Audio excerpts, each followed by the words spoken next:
Al final de la primera conferencia dejamos a Schopenhauer en Italia. Allí pasó una de las épocas más felices de su vida, disfrutando de la arquitectura antigua y del arte. Rafael, Miguel Ángel, Canaletto, Correggio, la visión de las obras de estos genios le proporcionó materia abundante para afianzar las ideas de su teoría estética. La tesis principal de esta teoría estética dice que contemplar la belleza nos alivia de las miserias de la existencia. En esa época, Schopenhauer tenía 30 años. Era un hombre de baja estatura, fornido, de cabello rubio y mirada fogosa, según observamos en el retrato que le pintó su amigo Ludwig Sigismundsrull en 1815. Ahí vemos a un joven muy elegante, con aspecto mundano. En Italia se relacionaba con artistas y también él se sentía un artista, porque entendía la filosofía como el arte de representar el mundo en conceptos. Al igual que la pintura lo representa en imágenes y la música lo reproduce mediante las armonías y los silencios, él se sentía artista y entonces pensaba que la filosofía representa el mundo en conceptos igual que la pintura lo representa en imágenes y la música lo reproduce en las armonías y en los silencios. Se sentía muy seguro mentalmente porque creía haber escrito un gran libro, que recordemos que es El mundo como voluntad y representación, que él entendía que era el fruto de su existencia entera. Esa era su particular obra de arte. Esta seguridad lo llevó a mostrarse arrogante con los compatriotas que encontraba en Roma, que eran otros artistas y personas cultivadas. Se enzarzaba en violentas discusiones sobre arte, cultura y religión, y él siempre quería tener razón, porque recordemos que era una persona superinteligente. Además, proclamaba que detestaba Alemania y su burdo nacionalismo, que los alemanes eran el pueblo más necio y más beato de la tierra. Tanta era su soberbia intelectual que un día lo expulsaron a patadas del Café Greco por proferir insultos que repugnaron a los allí presentes. Por eso terminó alejándose de los alemanes y se juntó con viajeros ingleses, hijos de una nación a la que admiraba y, según su opinión, muy superior a Alemania en tolerancia e inteligencia. Se enorgullecía de hablar inglés con tal perfección, decía, que podía charlar durante media hora con nativos británicos sin que notasen su leve acento extranjero, lo cual solo ocurría tras media hora de fluida conversación, nunca antes. Aquella amable vida en Italia se le terminó de golpe. Un revés financiero del Banco de Danzig, en el que los Schopenhauer tenían su fortuna, le obligó a regresar a Alemania antes de lo previsto. Recibía una sustanciosa renta del capital que le dejó su padre y gracias a eso vivía sin estrecheces. También su madre y su hermana percibían lo suficiente como para permitirse vivir con bastante lujo en Weimar. La bancarrota les cayó como un jarro de agua helada. Ambas mujeres partieron de inmediato a Danzig para ver qué podían salvar de su fortuna. Schopenhauer se mantuvo sereno y escribió al banquero en tono firme, haciendo valer sus derechos. Le decía: soy filósofo, pero no soy ningún tonto. El gran Immanuel Kant nos enseñó que si debes, puedes. Y como el deber de usted es pagarme lo que me adeuda, pague o aténgase a las consecuencias. Johanna perdió casi toda su fortuna, en parte por no hacer caso de los consejos del hijo, porque ya habían roto, ya vimos en la conferencia anterior que la ruptura había sido total. Lo que pasa es que cuando la casa Mull se arruina, pues entonces Schopenhauer quiso ayudar a la madre, pero la madre rechazó su ayuda, no seguía sus consejos y entonces pues se arruinaron. A partir de entonces, Johanna tuvo que vivir de los modestos ingresos que le deparaba su actividad de escritora. Adele, que era una chica inteligente y viva, pero poco agraciada físicamente, no se casó y permaneció al lado de su madre hasta que ésta murió. Los problemas financieros familiares ahondaron aún más las desavenencias de Schopenhauer con su madre, a la que acusó de dilapidar la fortuna del difunto padre y encima la dote de la hermana. Él recuperó parte de lo invertido y consiguió salvar la modesta renta que le permitiría vivir durante el resto de su vida sin tener que trabajar. Pero mientras se resolvían los problemas financieros, Schopenhauer pensó que tenía que ganarse la vida. Entonces, la mejor manera que tenía para aumentar sus ingresos, pues pensó, ¿y qué podía ser más idóneo para él que dar clases de filosofía en la Universidad de Berlín?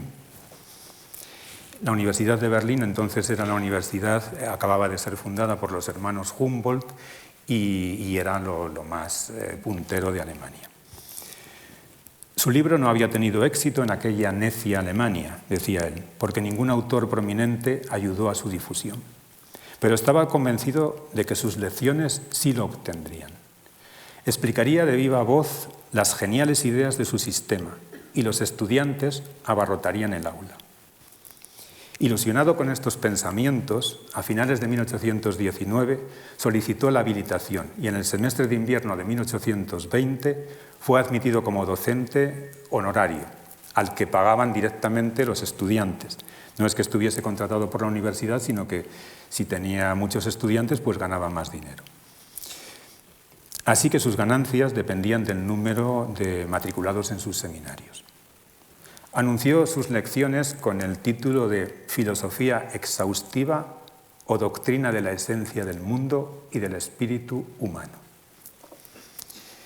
Por aquel año, Hegel era ya catedrático de filosofía en esta misma universidad berlinesa, que estaban captando lo mejor que había entre los eruditos y los filósofos que había entonces, y también los científicos. Las clases de Hegel estaban llenas. Aparte de los estudiantes matriculados, asistían como oyentes funcionarios y hasta militares. En las aulas, Hegel proclamaba asertos tan interesantes como que el espíritu absoluto es la totalidad y la totalidad es lo absoluto. Parece ser que esto revolucionaba el pensamiento de los oyentes. Explicaba también que la filosofía tiene que comprender lo que es, lo que existe. Perseguía lo mismo que se proponía Schopenhauer, también él se proponía explicar lo que es. Pero Hegel afirmaba que la existencia es la razón llevada a su máximo grado y que lo absoluto, el todo, contiene en sí los contrarios. El mal y el bien son parte de la totalidad. La totalidad los concilia de manera dialéctica para asumirlos y superarlos en pro de un desarrollo que conduce a lo mejor. Hegel ya vimos que era optimista, era un filósofo romántico y entonces pensaba que si el mundo iba mal, el ser humano podría mejorarlo. Por otra parte, Hegel también elogiaba abiertamente al Estado prusiano, al que consideraba la objetivación del absoluto en la tierra. El Estado prusiano era el más racional y aspiraba a ser el mejor de los posibles, el sumo garante de la moralidad y de la libertad.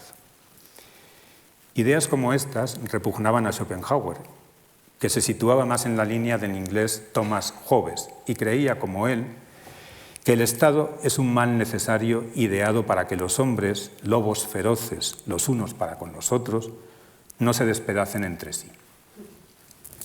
Muy al contrario que Hegel, que veía con optimismo un mundo siempre en progreso hacia lo mejor. Schopenhauer sostenía con negro pesimismo que nuestro mundo es el peor de los posibles y que ya no puede ser más malo porque, de serlo, se desintegraría.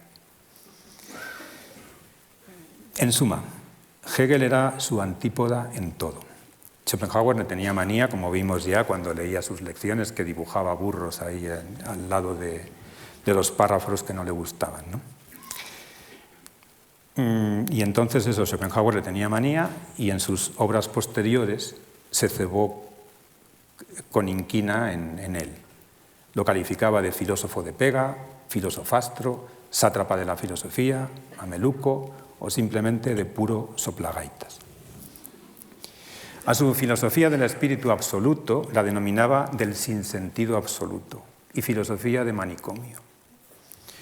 En un alarde de altivez, Schopenhauer solicitó impartir sus clases a la misma hora en las que el señor catedrático Hegel imparte su seminario principal. Le escribió al rector y le dijo: oiga, yo no puedo ir a otras horas más que a las que Hegel tiene las clases.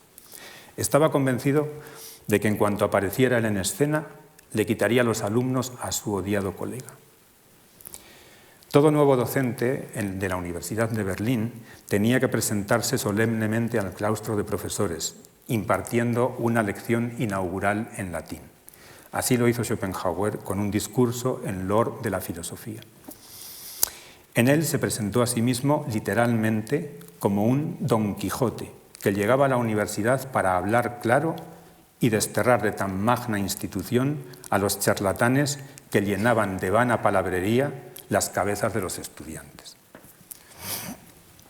La filosofía no es lo que estos proclaman, decía, una sarta de especulaciones absurdas, sin base lógica. Más bien se ocupa de problemas reales. Enseña a vivir mejor y a conocer el mundo tal cual es. Nos libera de las supersticiones y nos apremia a pensar. Esto es lo que nos diferencia del vulgo y de los animales, que solo se ocupan de comer, beber y reproducirse, y van por la vida como durmientes, mientras que el filósofo se mantiene insomne. Schopenhauer venía a decirle a todos los profesores y todos los catedráticos que estaban allí que estaban todos dormidos y que él venía a despertarlos a todos. Se han conservado los manuscritos de las lecciones universitarias de Schopenhauer. Aquí tenemos una edición moderna de Volker Sperling. Y en estas lecciones pues, están los apuntes que él dio a los alumnos. Hay que imaginárselo explicando sus ideas en el tono del siguiente fragmento. Le decía a sus alumnos: la existencia de las cosas es idéntica al hecho de que sean conocidas. Que ellas existan significa que son representadas. Ustedes creen que las cosas que hay en el mundo seguirían estando aquí incluso si nadie las viera y se las representara. Pero intenten imaginarse claramente qué clase de existencia de las cosas sería esta. Mientras lo intentan, representan siempre la percepción del mundo en una cabeza. Nunca un mundo fuera de la representación. Así que verán ustedes que el ser de las cosas consiste en su ser representadas. Y proseguía: el espacio y el tiempo solo están en nuestros cerebros, continuaba Schopenhauer. Por eso percibimos las cosas del mundo en su dimensión espaciotemporal. Y por eso podemos afirmar: desde luego, mi cabeza está en el espacio, pero el espacio con todo lo que contiene solo está en mi cabeza. Y esto no es una paradoja, sino filosofía pura. Afirmaciones como las citadas exigían un enorme grado de abstracción por parte de los estudiantes. Más sencillas les resultarían las ideas sobre teoría de la naturaleza, en las que trataba de los dolores del mundo y del origen del sufrimiento, así como las teorías éticas y las reflexiones sobre el arte. Schopenhauer enseñaba que la naturaleza es un monstruo insaciable que eternamente engulle y devora a sus criaturas, y que la vida en su conjunto es lucha perpetua por la supervivencia. En esta lucha se origina el sufrimiento que reina por doquier, cuya fuente hay que buscarla en el mundo mismo y no fuera de él. Explicaba que la esencia del mundo es voluntad, una enorme voluntad cósmica. Por obra del aparato de la representación que opera en el cerebro de cada ser individual, esa voluntad cósmica adquiere una dimensión temporal y espacial y aparece objetivada en los distintos seres y fenómenos del mundo. De ahí que la vemos diversificada e individualizada. Desde un punto de vista metafísico, es decir, si pudiésemos salir de la representación y contemplar todas las criaturas y todos los fenómenos del mundo desde la eternidad, veríamos que todo es uno, que los seres del mundo participan de la misma esencia de la voluntad. Pero como siempre estamos inmersos en el círculo cerrado de la representación, habitamos en la división y la discordia. Cada ser vivo, planta, animal o humano, por ínfimo que sea, animado por su voluntad y su deseo, quiere prevalecer sobre los demás. De ahí que en el mundo se desate esa lucha constante de todos contra todos. En un escenario así, decía Schopenhauer, plagado de discordia entre seres que en el fondo participan de la misma esencia, la felicidad es una quimera o solo se da en ciertos momentos y a cuentagotas. Si miramos a los animales y a los humanos, argumentaba, nos percatamos de que los instantes de goce que experimentan son efímeros y en comparación con los momentos de sufrimiento mucho menos intensos. Y añadía, compárese el dolor que experimenta un animal cualquiera al ser devorado con el goce que experimenta el devorador. La diferencia es abismal. De manera que la gran verdad que nos enseña la experiencia del mundo es que existir significa padecer. El sufrimiento domina la existencia, es lo más real en ella y lo primero, puesto que toda dicha, y más aún la supuesta felicidad, solo consisten en el alejamiento o la supresión del dolor. Por eso, sentenciaba Schopenhauer, el ser humano comete un error innato, pensar que ha venido al mundo para ser feliz. Esto es solo una ilusión y un engaño, porque aunque en ocasiones haya momentos en los que parece que se palpa la felicidad y que ésta es lo más real que existe, bastará el menor contratiempo para que ese estado de beatitud se esfume y nos revele su carácter pasajero. La experiencia enseña que la aflicción y el dolor rondan nuestras precarias existencias e irrumpen cuando menos lo esperamos. Bastará con que miremos a nuestro alrededor para obtener la confirmación de que el dolor es universal. Si así lo hacemos, aseguraba Schopenhauer a sus alumnos, veremos injusticias, catástrofes, enfermedades y, por si fuera poco, tendremos que padecer el acoso de nuestros propios compañeros de prisión, que, sentenciados al mismo cautiverio que nosotros, se empeñan en hacernos más desagradable nuestra estancia en presidio. Por si eso fuera poco, de cuando en cuando aparecen tiranos, emperadores o generales que siembran la desolación entre las naciones con sus catastróficas guerras. Todo esto es horrible, resumía el filósofo, y añadía, pero aunque cerremos los ojos para no ver el horror y solo los abramos para mirar a las personas más satisfechas, esas cuyas vidas calificamos de placenteras porque todavía no han sido atacadas por las desdichas más elementales, comprobaremos que también las domina el sufrimiento. Porque o se aburren infinitamente o las acosan multitud de deseos por satisfacer. Unos deseos que se erigen en motivos principales de infelicidad. Y es que nada hay en el mundo que nos haga completamente felices y cualquier pequeño azar puede hacernos desgraciados. De manera que lo más acorde con estas reflexiones pesimistas, concluía Schopenhauer en sus clases, sería que no existiésemos. Sin embargo, desaconsejaba a sus alumnos que se suicidasen, porque el suicidio no es una opción válida para acallar el dolor del mundo, ya que se suicida quien ansía más poder de su voluntad, aquel al que la vida no le da lo que anhela, y al no conseguirlo, opta por ejercer violencia contra sí mismo. Schopenhauer entendía que hay otras maneras más sensatas y sabias de anular o al menos de minimizar el sufrimiento propio y el de las demás criaturas. Explicaba que el ser humano se diferencia de las demás criaturas por su mayor grado de conciencia, la cual alcanza escalas inimaginables en los hombres superiores. Para Schopenhauer, estos hombres superiores eran los filósofos, los artistas y los santos. Ellos son capaces de canalizar los impulsos y los deseos no racionales de la voluntad hacia el ámbito superior de las ciencias, las artes o la filosofía.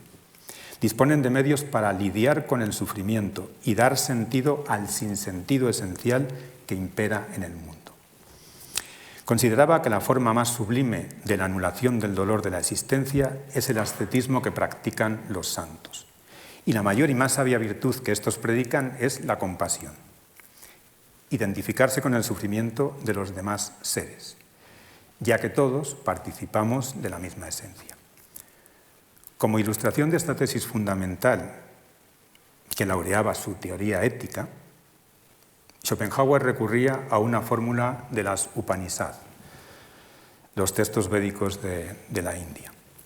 Cuando el joven discípulo le pregunta a su maestro de sabiduría, «Maestro, ¿quién soy yo?», este va señalando a diversos seres vivos y mientras lo hace le dice, ese león de ahí eres tú, ese tigre también es araña y esa pulga también. Todos participamos de la misma esencia. El ejemplo muestra que es ilusorio creer que nuestra pasta íntima se diferencia de la de los demás seres. La voluntad es una y la misma en todo lo que existe. Solo la representación es la artífice de la multiplicidad, que actúa como el velo de Maya de los Vedas, el velo de la ilusión, que nos engaña haciéndonos creer que las cosas y los seres del mundo son realmente tal y como aparecen a nuestros sentidos, o sea, diversos y múltiples, cuando en realidad no lo son, todos son uno. En esencia, el león y el ser humano son lo mismo, decía Schopenhauer. Que el primero devore al segundo o que el segundo cace al primero es solo una circunstancia temporal y espacial. Desde el punto de vista de la eternidad, diría Schopenhauer, lo único verdadero e indestructible es la unidad esencial de lo existente. Ahí se anulan las diferencias. Todo es uno. Esta es la verdad que comprenden los santos, según Schopenhauer. Ellos son quienes mejor saben que el sufrimiento es universal. De ahí su ascetismo y la negación de procrear y perpetuar la especie, pues traer más vidas al mundo sería renovar el dolor de las criaturas. Parafraseando a Calderón, a quien Schopenhauer leía mucho, Schopenhauer sentenciaba que no es el mayor del hombre haber nacido, como decía Calderón, sino hacer nacer. De manera que para Schopenhauer, tanto el asceta cristiano como el bodhisattva de la India, que es aquel que sigue el camino de Buda en busca de la suprema iluminación, constituyen los ideales éticos, los ejemplos a emular si queremos contribuir a desterrar el sufrimiento de la existencia. Ellos son los ejemplos que tenemos que seguir, en teoría. El mundo como voluntad y representación comienza con las palabras «el mundo es», mi representación, y la palabra que aparece al final del libro es nada, puntos suspensivos y nada. El párrafo final dice así: este mundo con todos sus soles y estrellas sería, si lográsemos evadirnos de la tiranía de la voluntad, nada. A esta nada es a la que aspiran el hombre santo o la mujer santa, que también las hay. En estos casos de santidad, la voluntad quiere la anulación del mundo de la representación, convertirlo en nada. Pero la evidencia demuestra que la inmensa mayoría de los seres humanos está muy alejada de la santidad y nunca alcanzará esa fortaleza que es capaz de anular su voluntad de vivir. Por eso Schopenhauer se contentaba con que al menos sus congéneres fueran capaces de practicar la compasión. Decía que los seres más razonables aceptarán la compasión como suprema manera de comportarse con nosotros si ven ejercerla a sus semejantes. Es el ejemplo de los mejores lo que animará a los demás a actuar de esta forma. Y decía que sus enseñanzas éticas eran muy fáciles de seguir y que fundamentaban de manera metafísica la sabiduría más pura del cristianismo primitivo y del budismo. Es decir, decía, lo mismo que digo yo, pues lo han dicho los budistas y los cristianos, pero yo lo digo mejor que ellos. Estas eran las religiones que respetaba profundamente, pues en esencia predicaban la piedad universal desde una visión pesimista de la existencia.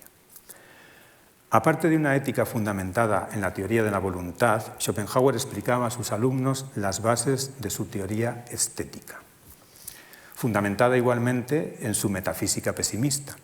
Les explicaba que hay otras maneras de minimizar el dolor de la existencia, de librarse del sufrimiento vital, si no del todo y para siempre, como es la propuesta de los hombres santos, sí al menos de conseguirlo ocasionalmente. Esta liberación momentánea del sufrimiento sucede a través del arte. Schopenhauer decía que el arte es la joya de la vida y el producto de los hombres geniales. Solo los hombres geniales son capaces de crear arte. Los mediocres no. Y el genio es el superdotado que es capaz de conocer las ideas platónicas que son las que constituyen el objeto del arte. Schopenhauer explicaba que el artista posee el raro don de ascender a ese mundo ideal del que habló Platón y de contemplar directamente las ideas originales de las cosas. Por eso es capaz de plasmarlas en sus obras, ya sean pictóricas, arquitectónicas, musicales, y a través de estas trasladar dichas ideas al común de los mortales, hacérselas visibles y tangibles. ¿Cómo logra el arte aliviar la miseria humana?, se preguntaba Schopenhauer. Pues sencillamente gracias al embeleso y al placer que proporciona la contemplación de la obra bella, es decir, la contemplación de las ideas expresadas en las obras. Abstraídos en la admiración de la belleza, es decir, de las ideas platónicas expresadas por el artista en su obra, olvidamos nuestros sufrimientos, por lo menos mientras dura ese momento de embeleso y contemplación. El disfrute que proporciona el arte nos libera momentáneamente de la cárcel en la que estamos presos en esta vida de sufrimiento y nos traslada a un mundo mejor. Schopenhauer decía que contemplar una obra de arte y sentir la belleza y extasiarse era como el preso que le dan un bocadillo, ¿no?, y se pone muy contento. Y aunque todas las artes aspiran a la perfección, añadía el filósofo, la más eminente y perfecta para embelesarnos es la música. El genio musical es capaz de plasmar las ideas platónicas en notas y armonías. Es capaz también de representar de nuevo todos los sentimientos con sus delicias y dolores. La música es el mejor medio para entender este mundo, pero también para escapar de él y trasladarnos al mundo ideal. Pero también nos causan arrebatos parecidos la pintura, la escultura o la arquitectura más bella. Cuando nos ensimismamos en la belleza, olvidamos los afanes y las luchas diarias. Entonces somos capaces de elevarnos sobre lo cotidiano y salir de nuestra individualidad, convirtiéndonos en sujetos puros del conocimiento. Nuestro cuerpo y nuestro ser individual quedan relegados a una especie de limbo, junto con los intereses mezquinos auspiciados por la voluntad, tales como el ansia de perpetuarse o la ambición de ser más que los otros. En la beatitud que proporciona la contemplación artística se anula el sufrimiento. De ahí que el arte, la obra del genio, sea tan necesario. Con el arte nos olvidamos del sufrimiento, aunque sea momentáneamente, pero bueno, quien es capaz de vivir en un perpetuo embeleso, pues se supone que sería completamente feliz, ¿no? Gracias al arte, cualquiera que no sea un zopenco puede sentirse mejor y elevarse sobre los padecimientos de la existencia. Esto era lo que Schopenhauer le contaba a sus alumnos, que está todo recogido aquí en las lecciones. Pero pese al rigor y al celo con los que el doctor Schopenhauer preparaba sus lecciones, pese a los profundos conocimientos que pretendía transmitir, su fracaso docente fue rotundo. Durante aquel primer semestre acudieron a sus clases una media de 3 alumnos por sesión, mientras que a las de Hegel asistían a veces hasta 200 personas. Al semestre siguiente ya no se matriculó nadie en su curso. Esta circunstancia frustró a Schopenhauer, aumentó su inquina contra Hegel y contra la universidad y afianzó su convencimiento de la suprema necedad de sus contemporáneos. En Berlín, como él quería ser profesor y tal, pues pensó que también tendría que casarse. Entonces inició una relación sentimental con la joven Caroline Medon, que era una corista de la ópera. Era su amante, pero llegó a pensar que un señor profesor catedrático tenía que estar casado para entrar en el mundo burgués y tal. Bueno, la relación con Caroline fue tormentosa. Ella le fue infiel y tuvo un hijo de otro hombre. Así todo, el filósofo, que al parecer estaba enamorado de verdad, tuvo intenciones de casarse con ella, como he dicho antes, pero con la condición de que abandonara a su hijo, al hijo ilegítimo, algo que fue innegociable para la madre. Entonces la madre, entonces Schopenhauer la dejó. 2 años después, Schopenhauer se fijó en otra candidata hija de un rico comerciante. La muchacha tenía apenas 17 años. El filósofo pidió su mano al padre, pero la hija lo rechazó de plano por parecerle demasiado viejo. Él había cumplido los 40. Su fracaso incrementó su reprobación del matrimonio, que ya vimos en la otra conferencia anterior lo que decía. Pero ahora, para disuadir a quien le pidiera consejos sobre si debía casarse o no, recurría a un dicho de Santo Tomás Moro. Santo Tomás Moro decía que casarse es lo mismo que con los ojos vendados no casarse, sino tener suerte en el matrimonio. Es lo mismo que con los ojos vendados meter la mano en un saco lleno de serpientes con la esperanza de extraer de ellas la única anguila. Lo que Schopenhauer no decía es que Moro tuvo suerte con las anguilas, puesto que se casó 2 veces. Otro asunto contribuyó a amargarle la vida en Berlín a Schopenhauer. A veces se propala que el filósofo pesimista, que era de natural colérico, dio de bastonazos a una pobre anciana solo porque le molestaba que hablara en la escalera. En eso hay poco de cierto. El caso fue así, se conservan todas las actas del proceso y sabemos muy bien cómo fue. Un día, Schopenhauer se encontraba en su apartamento y esperaba nervioso la llegada de Caroline. Oyó que en el vestíbulo que había justo enfrente de su puerta se habían reunido 3 costureras. Estaban sentadas en sus banquetas y charlaban mientras hacían sus labores. Él había convenido con su casera que nadie se sentara en aquel vestíbulo. Como buen erudito, era un fanático del silencio y no quería ser molestado por ninguna clase de ruido, y menos por el de las voces humanas de cháchara. Así que salió fuera e invitó cortésmente a las 3 mujeres a marcharse. Una de las costureras se resistió y dijo que no se iba. Schopenhauer se enfadó y acabó conduciéndola del brazo escaleras abajo. Quiso la mala suerte que la mujer tropezara en el último peldaño y cayera al suelo. Enseguida comenzó a gritar que aquel caballero la había tirado por las escaleras, apaleándola con su bastón. El filósofo hasta la ayudó a levantarse del suelo. Pero ella no cesaba de dar voces. Schopenhauer se exaltó y la acusó de ser una vieja bribona. Vino un médico y constató un leve rasguño producido por una verruga de la mujer que se había desprendido en el forcejeo, pero nada de gravedad. Aún así, la costurera denunció a Schopenhauer por lesiones e injurias.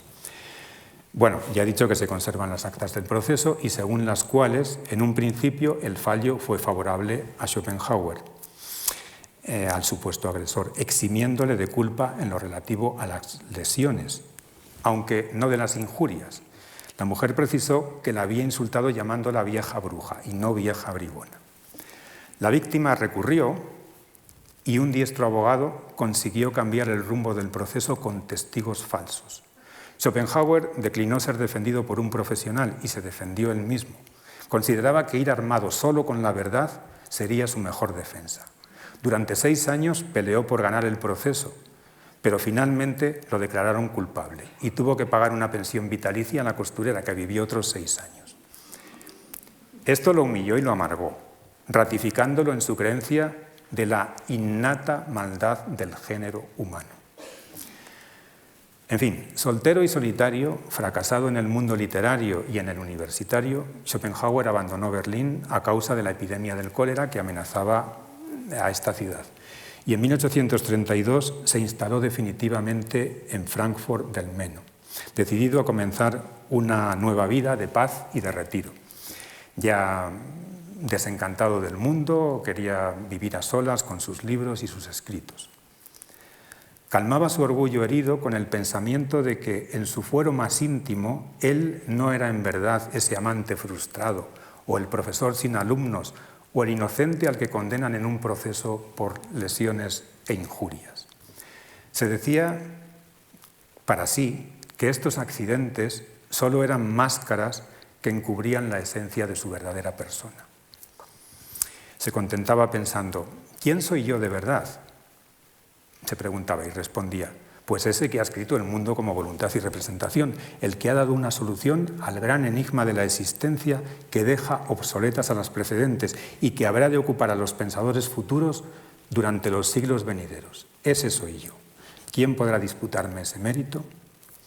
Animado por esta idea, comenzó su vida en Frankfurt, aun cuando tenía una pésima idea de sus habitantes. Cito: en lo que atañe a las comodidades físicas, Frankfurt es el mejor lugar de Alemania, escribió en una carta a un amigo. Pero en lo referente a las personas, creo que aquí todavía son más necias que en ninguna otra parte. Yo no dejo que me incomoden porque desde hace mucho tiempo me repugna el trato con los otros y de sobra sé que no merecen que pierda mi tiempo con ellos. Contemplados desde fuera, forman en todas partes un gabinete de caricaturas irrisorias. Contemplados desde el espíritu, un hospital de locos. Y si contemplo su carácter moral, son un cabaret de bribones. Así que vivo solo, con un caniche de lanas blanco, un animal bueno y muy inteligente, con mi biblioteca, y no me aburro en absoluto, pues el tiempo vuela. En su nueva ciudad se ilusionó con la posibilidad de ganar algo de dinero como traductor, pues dominaba el inglés, el francés y el italiano, y desde 1825 aprendía español, un idioma muy valorado en Alemania en aquel tiempo. Cervantes, Calderón y Lope de Vega eran lecturas obligadas de las personas cultas. Muchas de ellas las leían en español. Y Schopenhauer también. Aunque Schopenhauer consideraba El Quijote un libro extraordinario y admiraba a Cervantes, decía que su autor español predilecto era el filosófico Baltasar Gracián. Su obra magna, El Criticón, le parecía uno de los mejores libros del mundo. El sacerdote jesuita Baltasar Gracián fue un acerado pesimista, no un pesimista metafísico, sino antropológico. Él creía en Dios y creía que Dios no era malo ni tampoco fomentaba el dolor del mundo, eran los hombres los que eran los malvados. Descreía de la bondad humana. Si los hombres no son fieras, escribió Gracián, es porque son más fieros, que de su crueldad aprendieron muchas veces ellas. Dios no es el quebrantador de las ilusiones humanas, sostenía, ni el sempiterno proveedor de sus desgracias. Los mismos hombres son los culpables de ellas. Solo estos son los causantes de que la vida sea un mal, un valle de lágrimas y un despeñadero, en el que solo encontramos una monstruosidad tras otra. Esto a Schopenhauer le encantaba. A Schopenhauer lo deslumbró Gracián. Pensaba con el jesuita que solo los santos alcanzan la beatitud. Solo ellos son capaces de llegar al nirvana de la existencia, mientras que el común de los mortales debe contentarse con vivir día a día sufriendo el menor daño posible en la peligrosa selva humana. Este fin perseguían las 300 reglas de prudencia que contiene uno de los libros más conocidos de Gracián, el Oráculo Manual. Schopenhauer se enamoró de un libro tan útil y lo tradujo al alemán. Ofreció la traducción al editor Brockhaus. Aquí están los originales de la obra de Gracián con subrayados de Schopenhauer, que se ven algunas palabras subrayadas que buscaba en el diccionario y tal.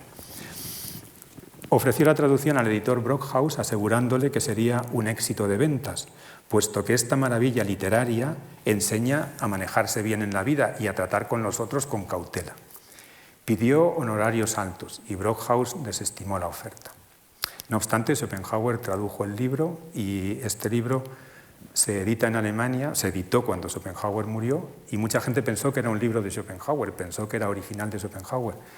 Y actualmente esa traducción se vende en Alemania y pasa por ser clásica. Hay traducciones modernas, pero la de Schopenhauer sigue siendo la más legible. Bueno, sin perder la esperanza de hacerse traductor, se ofreció a otros editores para verter al alemán algunas obras de David Hume, filósofo al que admiraba mucho, así como para traducir al inglés la crítica de la razón pura de Kant. Al editor londinense, al que se dirigió con este ofrecimiento, le escribía lo siguiente: aproveche usted la ocasión que le estoy brindando, porque bien puede ser que pase un siglo entero hasta que vuelvan a coincidir en una misma cabeza tanto saber de la filosofía kantiana con tanto conocimiento del idioma inglés, que es lo que ahora ocurre en la mía. Pero tamaño milagro no convenció al editor inglés, y los proyectos de ganar fama como traductor quedaron en nada. Esto supuso una nueva frustración para Schopenhauer. Seguía consolándose pensando que la soledad es indicio de genio y de exclusividad. Los grandes espíritus anidan en las alturas, semejantes al águila, solos, decía. Este es un pensamiento extraído de sus aforismos sobre el arte de saber vivir, que será uno de los ensayos más conocidos de su obra Parerga y Paralipómena. Al igual que esta otra reflexión que leo a continuación, que condensa muy bien lo que Schopenhauer sentía en aquella época. Decía: del mundo no hay mucho que tomar, la necesidad y el dolor lo llenan, y a cuantos escapan momentáneamente de esos males, los acosa el aburrimiento tras cada esquina.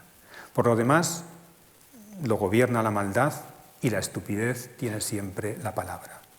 El destino es cruel y los seres humanos son infelices.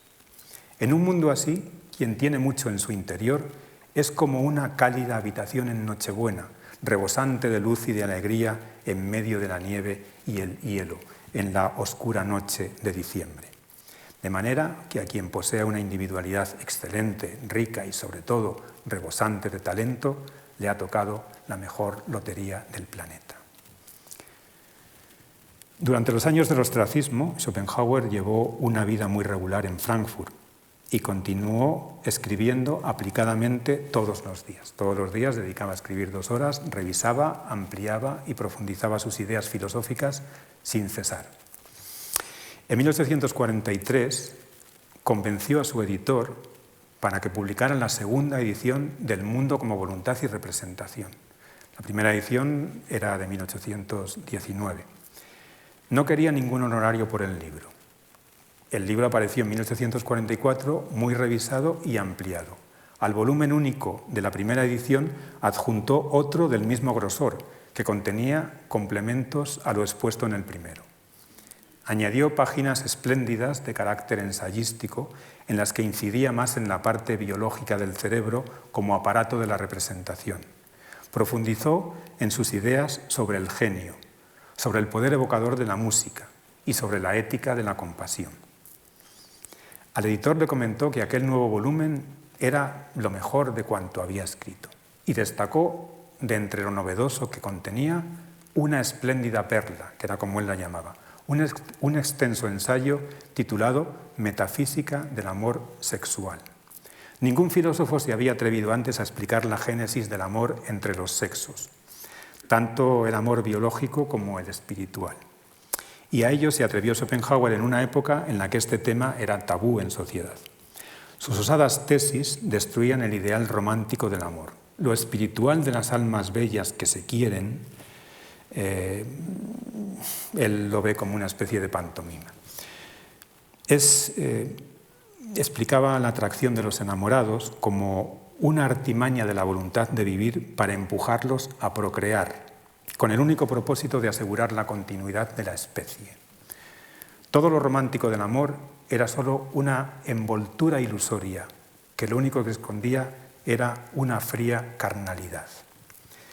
Este ensayo, por cierto, le atrajo la admiración de algunas lectoras, hartas de oír supercherías románticas que a menudo las lanzaban de cabeza al matrimonio por amor, entre comillas, y luego se desilusionaban mortalmente. Aunque el libro tampoco se vendió demasiado, sí que afianzó la fidelidad de un público peculiar que ya se interesaba por su filosofía, por la filosofía de Schopenhauer. Ya antes, en 1835, había publicado un libro más breve titulado Sobre la voluntad en la naturaleza. Era un tratado en el que probaba su teoría de la voluntad apoyándose en los últimos avances de las ciencias naturales. Y en 1838 publicó su compendio de moral bajo el título de Los 2 problemas fundamentales de la ética. Estas obras, que eran muy originales en la época y estaban muy bien escritas y eran muy claras, cautivaron poco a poco a un puñado de lectores y lectoras, personas cultas de profesiones liberales en su mayoría, no profesores de filosofía, que se sentían como los iniciados en una filosofía selecta, distinta de todas las conocidas. Cuando apareció la segunda edición del Mundo como Voluntad, también los tiempos cambiaban. Habían pasado de moda los filósofos idealistas, que hicieron de la filosofía algo exclusivo de las universidades. Ya no se ensalzaba al Estado como un dechado de bondades. Hacia finales de los años 30 del siglo XIX, en Europa crecía el malestar social. Se orquestaban revoluciones contra los gobiernos autocráticos y el nacimiento de movimientos obreros despertaba del sueño burgués a los ciudadanos. Se necesitaban filósofos que tuvieran los pies en la tierra y que propusieran teorías de corte más realista y que ayudaran a vivir mejor. Y no es que Schopenhauer alentara a la revolución, todo lo contrario, él era muy conservador y tragaba con los gobernantes que le habían tocado en suerte con tal de que al menos garantizaran la estabilidad de su fortuna. Pero su filosofía parecía tener los pies en suelo firme y no inventaba castillos en el aire. Sacaba a relucir la miseria de la condición humana y el sufrimiento del mundo. Por otra parte, contentaba a los estetas al considerar el arte como la más noble actividad del hombre culto y la más placentera. Y en cuanto a la ética, Schopenhauer no la cargaba de normas y preceptos, sino que proponía como la manera más lógica de actuar abstenerse de hacer el mal a los otros y compadecerse de los que sufren, porque todos somos copartícipes del mismo sufrimiento. Por aquel entonces se forjó la imagen del filósofo Schopenhauer que ha quedado para la posteridad. Se le veía siempre solo, bueno, estos son caricaturas, se le veía siempre solo, caminando con paso elástico y ágil por las calles de Frankfurt o por los alrededores, a la orilla del Meno. Respirar aire puro al menos 2 veces al día era una consigna para mantener a flote su pensamiento. Vestía con atildada elegancia, aunque sus trajes eran anticuados, con sombrero de copa alta y ala ancha y bastoncillo de bambú. Su caniche Atma, que significaba alma del mundo, lo seguía a todas partes. A este animalito lo tenía por más inteligente que cualquier ser humano. De manera que cuando se enfadaba con él, lo insultaba llamándole su hombre. «Eres más necio que uno de estos bípedos mal llamados inteligentes», le decía en voz alta para que la gente lo oyera. Aunque Schopenhauer vivía en su casa con una ama de llaves ya mayor que le resolvía las tareas hogareñas, comía y cenaba a diario en el elegante Hotel Inglés de Frankfurt. En la mesa solía monologar con efusividad cuando encontraba comensales ocasionales que lo escucharan. Departía sin cesar y siempre quería tener razón. Aunque la mayoría de las veces se veía condenado al silencio, pues constataba que no existía compañía adecuada para él. A menudo comía rodeado de funcionarios y oficiales del ejército. Se cuenta que hubo un tiempo en que adoptó la costumbre de depositar una moneda de oro delante de su plato. Terminada la comida, retiraba la moneda ostentosamente y se la guardaba en el bolsillo. Por fin, inducido a revelar el misterio de este proceder, aclaró que esa moneda se la daría a los niños del hospicio el día en que observara que los señores oficiales allí sentados en el comedor hablaban de temas más sustanciosos que los referidos a sus caballos o sus amantes. Antes de irse a dormir, solía leer en el libro que él llamaba su Biblia privada, la traducción latina de las Upanishad, para rezar sus oraciones. Sobre gustos no hay nada escrito, decía, pero yo no conozco ninguna oración más bella que esta de los antiguos sabios hindúes, que dice que todos los seres vivos se vean libres de sufrimiento. En 1851 publicó una obra ensayística de extraño nombre, Parerga y Paralipome, a la que ya me he referido antes. Términos griegos que significan fragmentos y añadidos misceláneos. Eran otros 2 tomos de casi 500 páginas cada uno, que contenían ensayos de lo que él llamaba filosofía mundana, es decir, comprensible para todo el mundo. Entre los ensayos del primer tomo se hallaba uno, que ya lo he mencionado antes, Aforismos sobre el arte de saber vivir. En él, Schopenhauer proponía su particular tratado de autoayuda, siguiendo el espíritu de Aristóteles, Séneca, Montaigne, Gracián y los moralistas franceses. Su tesis principal afirma que aunque esta vida es sufrimiento y lo mejor sería no existir, lo cierto es que la mayor parte de los seres humanos solo quiere vivir con normalidad y sin grandes contratiempos. Si no podemos ser felices, escribía, si no podemos ser felices del todo en esta vida, sí que podemos intentar ser menos desgraciados. En ese ensayo él proponía las pautas para lograrlo. Ese es el libro que hoy más se lee de Schopenhauer, Los aforismos sobre la sabiduría de la vida, que es un extracto de Parerga y Paralipómena, pero que se vende como libro independiente. Y realmente, más que la metafísica, es lo que se suele leer. Junto a este había otro ensayo muy combativo titulado La filosofía en la universidad. Era su venganza contra los catedráticos de filosofía, a los que tachaba literalmente de ser unos bastardos e indignos de Platón y de Kant, porque accedían a las cátedras por favor y por enchufe y no por mérito. Parerga y Paralipómena le granjeó la simpatía de sus contemporáneos, hartos de que la filosofía fuera una materia intrincada e incomprensible. De la noche a la mañana, el nombre de Arthur Schopenhauer estuvo en boca de todos. El Hotel Inglés se convirtió en un hervidero de huéspedes que comían allí solo por ver al filósofo, que tenía fama de ser intratable, pero que recibía con alborozo a quien se le acercaba para elogiar su obra. En poco tiempo se formaron camarillas de admiradores y prosélitos de su filosofía. Algunos de estos eran como santones de la India que se dejaban crecer luengas barbas, pese a que el propio filósofo decía que la barba era cosa de hombres primitivos.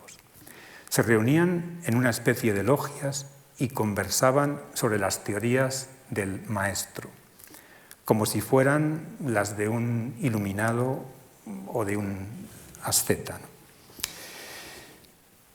Ellos formaban camarillas y formaban como sectas, ¿no?, que se llamaban los schopenhauerianos. Con la fama se inició el periodo más luminoso de la vida de Schopenhauer. Bueno, son daguerrotipos que es que le encantaba fotografiarse. Era entonces un arte que estaba en ciernes y él, bueno, pues le gustaba mucho. Tenía muchas fotografías, se las regalaba a sus acólitos y tal. Cuando iban a verlo a casa, les daba fotografías. Con la fama se inició el periodo más luminoso en la vida de Schopenhauer. Él lo denominó con ironía la comedia de mi fama. Una comedia a la que ya llegaba un poco tarde, puesto que, decía, él estaba a punto de partir de este mundo cuando empezaba la función. Tenía entonces 63 años. Poco a poco va abriéndose paso la verdad entre las tinieblas, escribía alborozado. Hay muchas cartas de la época en que les decía a los discípulos, bueno, ya se van acordando de mí, hay reseñas de mis libros y tal, la gente me lee, en fin, que Schopenhauer se convirtió en un hombre pues se ponía muy contento. Ante la afluencia de tanta gente que quería visitarlo, tuvo que modificar algo su horario cotidiano. Durante las primeras horas de las mañanas solía escribir y leer. Después descansaba interpretando con su flauta obras de Rossini y de Mozart, hasta la hora de ir a comer. Las tardes las dedicaba al paseo y a lecturas ligeras, hasta la hora de la cena. Pero cuando empezaron a llegar las visitas, se vio obligado a emplear horas de la mañana y de la tarde para recibirlas. Tanta era la afluencia que puso un horario de visitas en el portal de su casa. Iban a verlo personas cultas con intereses filosóficos. Llegaban cargados de devoción por el maestro, querían saludarlo y ansiaban escuchar sus palabras. Algunos admiradores eran muy exaltados. Hace 14 días, contaba Schopenhauer, vino un maestro de escuela, un hombre alto, de unos 40 años. Entró, me miró de una manera que me dio miedo y gritó, quiero verlo, tengo que verlo, vengo para verlo. Mostró un gran entusiasmo, decía que mi filosofía le había devuelto la vida. Fue encantador. Otros le besaban la mano, lo que a Schopenhauer no acababa de gustarle, aunque afirmaba que era un ritual acorde con su dignidad imperial y que tenía que acostumbrarse.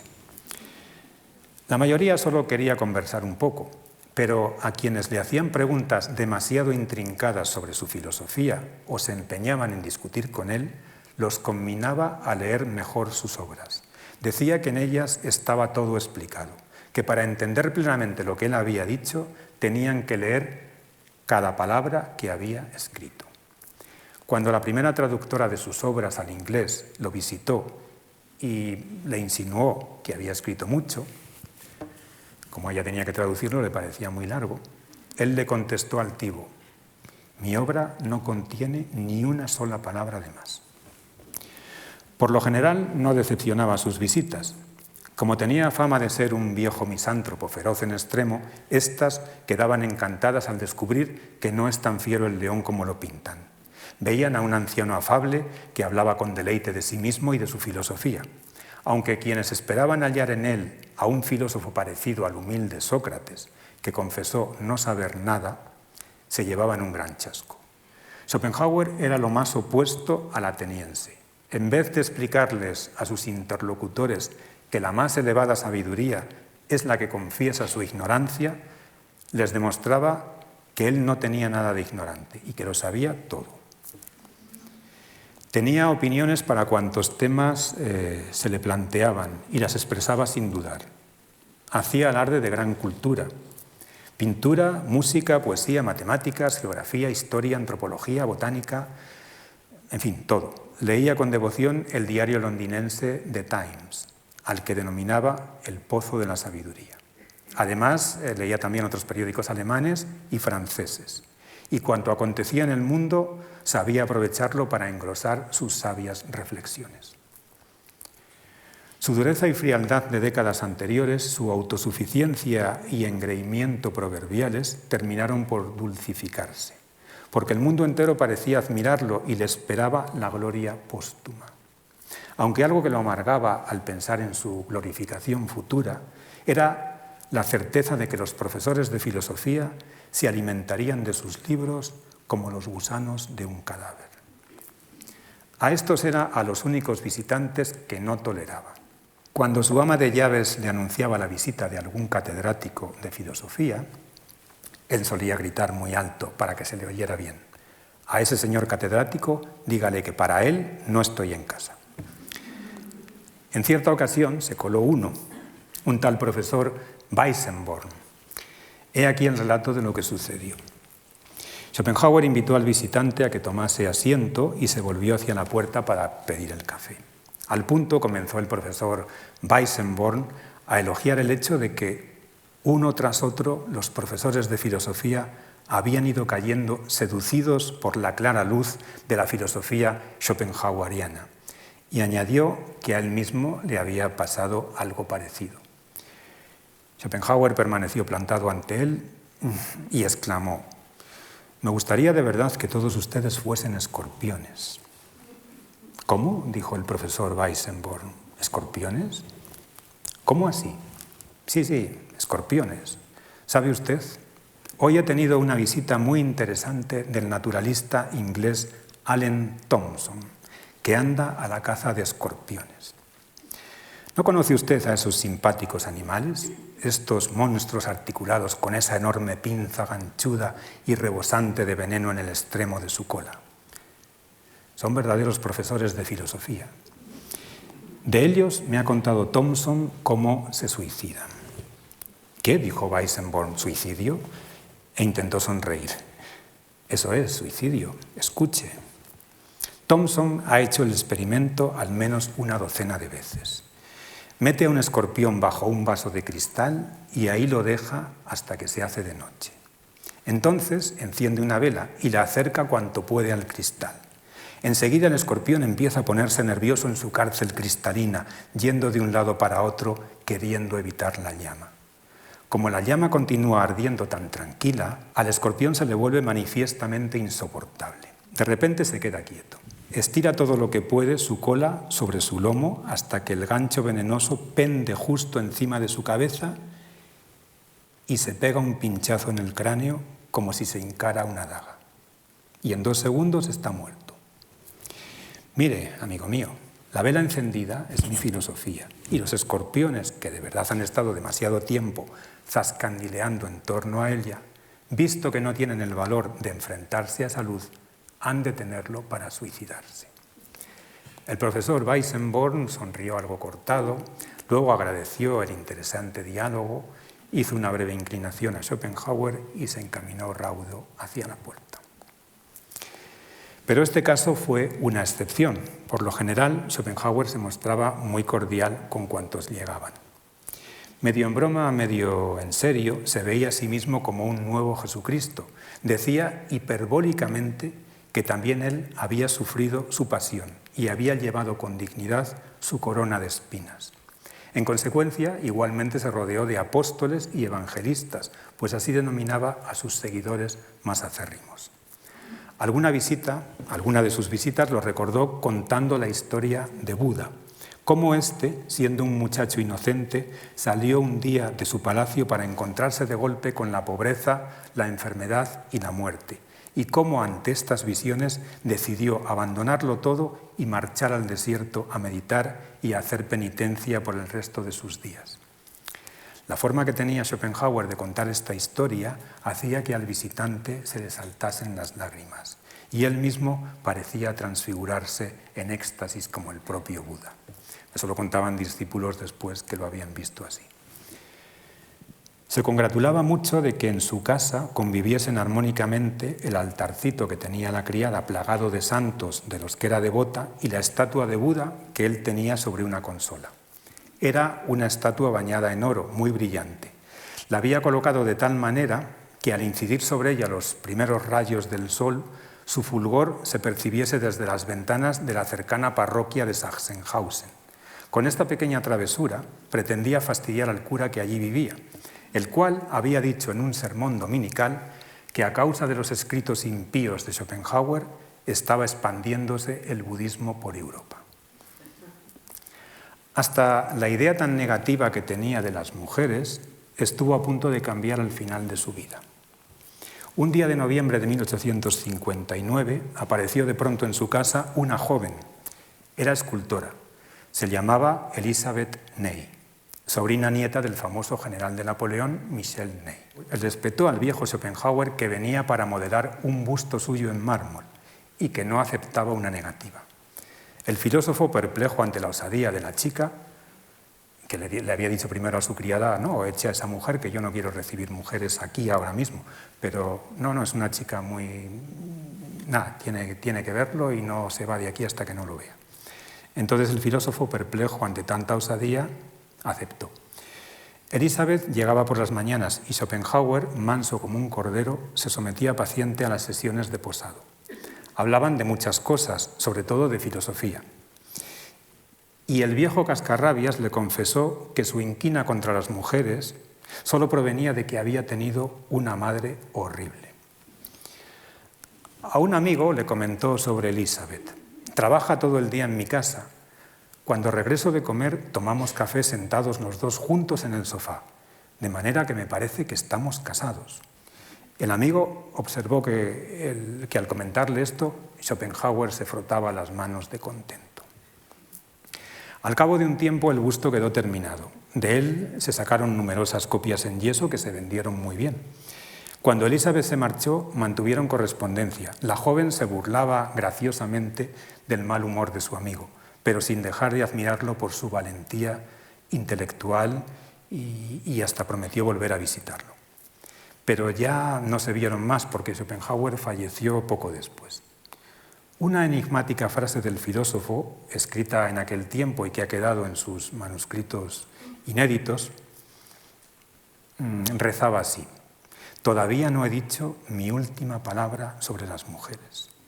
¿Qué quería decir esto? ¿Preparaba Schopenhauer alguna idea novedosa y positiva sobre el mal llamado sexo débil?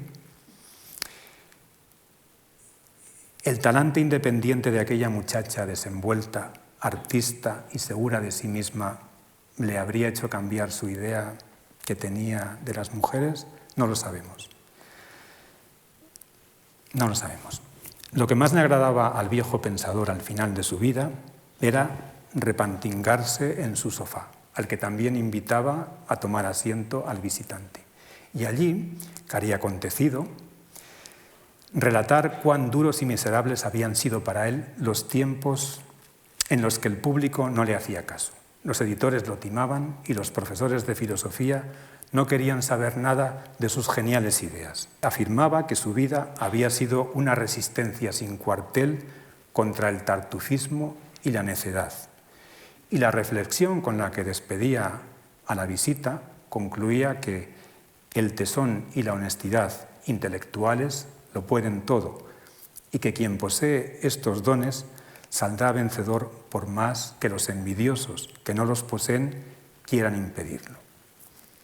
Y aquí retomo el pensamiento expresado en la primera conferencia, en la cita de Javier Gomá, con la que abrí la conferencia anterior, que dice, en síntesis, que no hay genios olvidados, puesto que el raro don que éstos poseen es tan único que al fin tienen que ser descubiertos. Saboreando tales ideas, tanto como la miel de la justa venganza, Schopenhauer, el filósofo pesimista, terminó por ser un hombre, si no del todo feliz, al menos sí poco desdichado. Falleció el 21 de septiembre de 1860, de repente y sin darse cuenta, tal y como siempre había deseado. Muchas gracias por su amable atención.